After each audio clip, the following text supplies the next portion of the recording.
নমস্কার বন্ধুরা, কাকলির হেসেলে তোমাদের সবাইকে আরও একবার অনেক অনেক স্বাগত।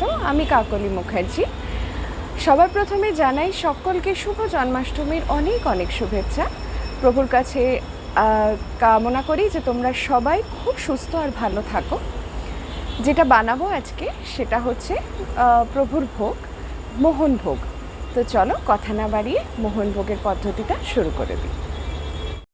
একটা সসপ্যানকে আঁচে বসিয়ে আমি ফুল ক্রিম মিল্ক এখানে ইউজ করছি 1 লিটার। যতক্ষণ দুধটা জাল হচ্ছে আমি 2 টেবিল স্পুন ঘি অ্যাড করে ড্রাই ফ্রুটগুলোকে ভালো করে ভেজে নেব।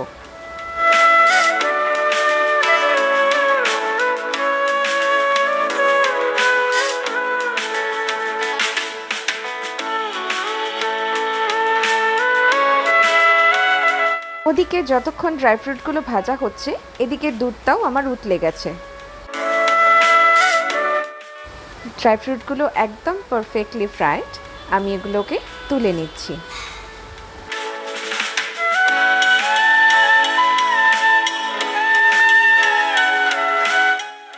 আমি এখানে মেজারিং কাপের 1 কাপ সুজি নিয়েছি। সুজিটাকে আমি ভালো করে ড্রাই রোস্ট করে নিচ্ছি। তারপরে আমি এর মধ্যে 2 টেবিল চামচ, বড় টেবিল চামচের 2 চামচ আমি ঘি অ্যাড করে দিচ্ছি এবং এটাকে ভালো করে ঘিয়ের সাথে আমি ভাজবো। এই সময় আমি এতে একটু হাফ টিস্পুন মতো আমি এলাচ পাউডার অ্যাড করেছিলাম। সেটা দুঃখজনক যে ক্যামেরাতে সেটা ওঠেনি। I am so sorry for that.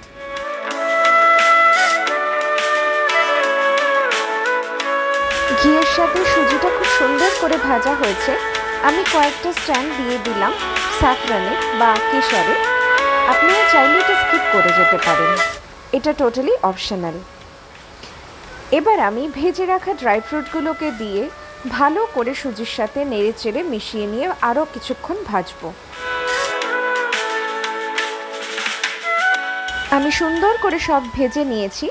এবার যে দুধটা আমি জাল দিয়ে রেখেছিলাম সেটা আমি একটু একটু করে অ্যাড করব এবং ভালো করে মিক্স করতে থাকবো যাতে সুজির মধ্যে কোনো লাম্পস না থাকে। আমি আরও কিছুটা এখানে দুধ অ্যাড করে দিচ্ছি এবং ভালো করে নাড়তে নাড়তে আমি এটাকে সুন্দরভাবে দুধের সাথে সুজিকে মিশিয়ে নেব।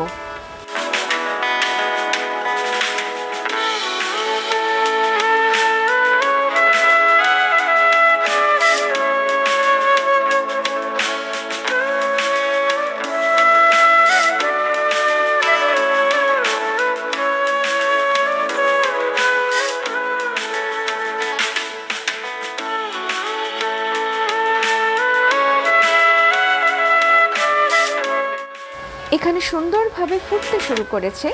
এখন আমি 250 থেকে 300 গ্রামের মতো বাতাসা এখানে অ্যাড করে দিচ্ছি এবং ভালো করে নাড়িয়ে চাড়িয়ে মিশিয়ে নিই।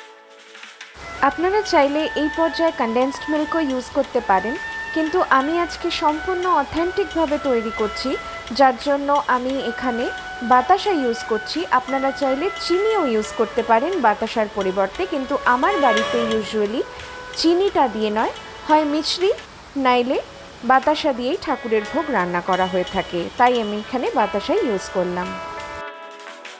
যখন সুজির গা থেকে তেলটা আলতো করে ছাড়ছে ছাড়ছে মনে হবে, তার মানে মোহনভোগ ইজ পারফেক্টলি রেডি।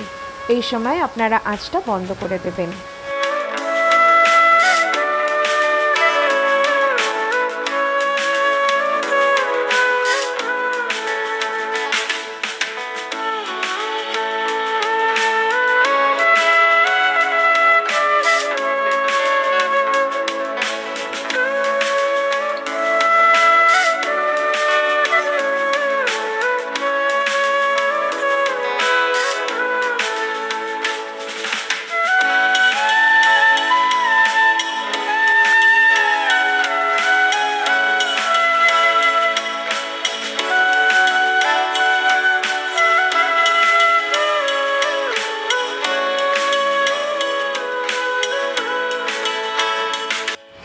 আমি একদম সাদামাটা অথেন্টিকভাবে যেরকমভাবে মোহনভোগ হয়ে থাকে সেই রেসিপিটা তোমাদের সাথে শেয়ার করলাম। যদি রেসিপিটা ভালো লাগে তাহলে চ্যানেলটাকে সাবস্ক্রাইব করো, লাইক করো অ্যান্ড কমেন্টের মাধ্যমে অবশ্যই জানিও তোমাদের কেমন লাগলো। যদি কোনো ত্রুটি খামি থাকে তোমাদের কাছ থেকে ক্ষমা চেয়ে নিচ্ছি। জন্মাষ্টমীর এই পুণ্যতিথিতে ভগবানের আশীর্বাদ তোমাদের উপর বর্ষিত হোক, এই শুভ কামনা করি। তোমরা তোমাদের আত্মীয় স্বজন, প্রিয় পরিজনকে নিয়ে খুব শান্তিতে থাকো, এটাই আমার চাওয়া।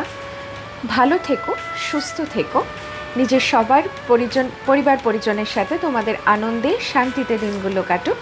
দেখা হবে খুব শিগগিরই একটা নতুন রেসিপিতে, নতুন একটা ভিডিওতে। Till then, bye bye all.